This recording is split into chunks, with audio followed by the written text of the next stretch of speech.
নমস্কাৰ বন্ধুসকল, স্বাগতম জনাইছোঁ আপোনালোকক অন্য এটা ভিডিঅ'ত। তো গাইছ আমি আজি কথা পাতিম ডিম্পুবৰুৱাৰ বিষয়ে। তো ভিডিঅ'টো শেষলৈকে চাই থাকক আৰু জানক ডিম্পুবৰুৱাৰ বিষয়ে সকলো কথা। তো ষ্টাৰ্ট কৰোঁ ভিডিঅ'টো।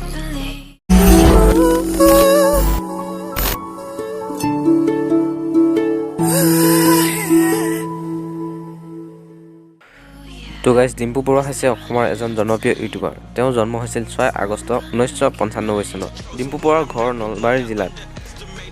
ডিম্পুবৰুৱাৰ মাতৃৰ নাম লতিকা বৰুৱা আৰু পিতৃৰ নাম পীতাম্বৰ বৰুৱা। তেওঁ বৰ্তমান দুটাকৈ চেনেলৰ ওনাৰ হৈছে।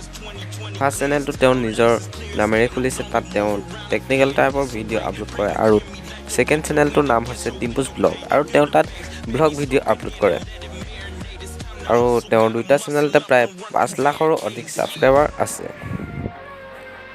তো গাইছ আমি এতিয়া ডিম্পুবৰুৱাৰ ইউটিউব জাৰ্ণিৰ বিষয়ে অলপ কথা পাতোঁ। ডিম্পুবৰুৱাই প্ৰথমে এটা জিঅ' ফোন কিনিছিল, আৰু সেই ফোনটোৰে তেওঁ যি পাৰে ভিডিঅ' আপলোড কৰি গৈছিল।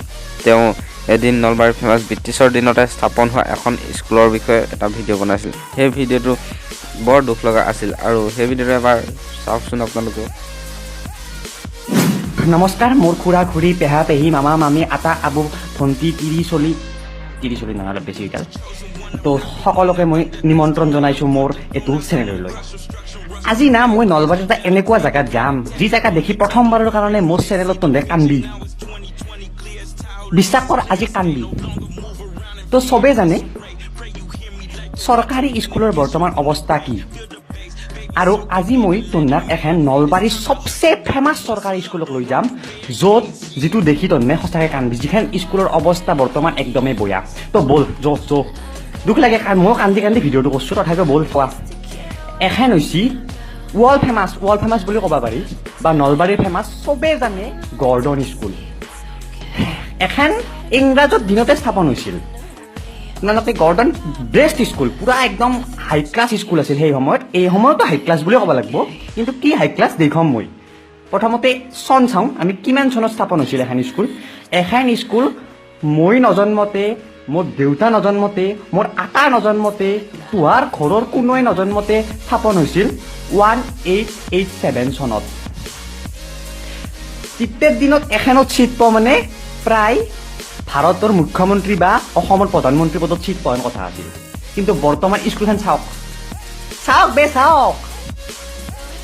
কি ক'ম, কান্দিবে না কি কৰিম, 10 লাখেৰ কি চাওক, অৱস্থাই নাই। কিবা যেন ভূতৰ হৰৰ ফিল্মৰ চিনে হৈছি। এতে মানে ভূতৰ ফিল্ম কৰাৰ কাৰণে বেষ্ট জেগা। ছাৰ হিমন্ত বিশ্ব ছাৰক মই অনুৰোধ কৰিছোঁ, এখন স্কুল বান্ধি দিয়ক। কাৰণ বাচ্চালাক যাওক, য'তে যাওক গৰ্ডন স্কুল বুলি কৰি চবেই জানে। গৰ্ডন ফিল্ডখন অলপ ঠিক কৰিছে, কাৰণ গৰ্ডন ফিল্ডত বহুত অনুষ্ঠানে কিবা কিবি পাতি থাকে কাৰণে এতিয়াও পাতি আছে, কিবা ফুটবল ফিল্ড। কিন্তু গৰ্ডন স্কুলখন কোনি চাব। তো এই ভিডিঅ'টো আপোনালোকে দেখিলে, আৰু এই ভিডিঅ'টো দেখি অনুপম চক্ৰৱৰ্তীয়ে নিজে ইয়াৰ বিষয়ে প্ৰচাৰ চলাইছিল, আৰু গোটেই নিউজ চেনেলত ভিডিঅ'টো ভাইৰেল হৈ পৰিছিল। গৰ্ডন চাহাবে প্ৰতিষ্ঠা কৰা 129 বছৰীয়া এখন পুৰণি স্কুল। এই মুহূৰ্তত মই প্ৰথমতে আপোনালোকক কৰিডৰটো দেখুৱাইছোঁ। এই মুহূৰ্তত দেখিবলৈ পাইছে এইটো কাহিনী নিউজত দেখুওৱা পোৱাৰ লগে লগে তেওঁ আৰু সাহস পাই এনেদৰে ভিডিঅ' বনাই আহি আছে।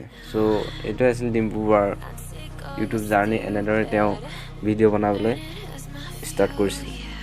তো গাইজ ভিডিঅ'টো ইমানেই আছিল। যদি ভিডিঅ'টো ভাল লাগিলে লাইক কৰিব, শ্বেয়াৰ কৰিব, আৰু কমেণ্ট কৰি জনাব ভিডিঅ'টো কেনেকুৱা হ'ল। তো আজিলৈ বাই বাই।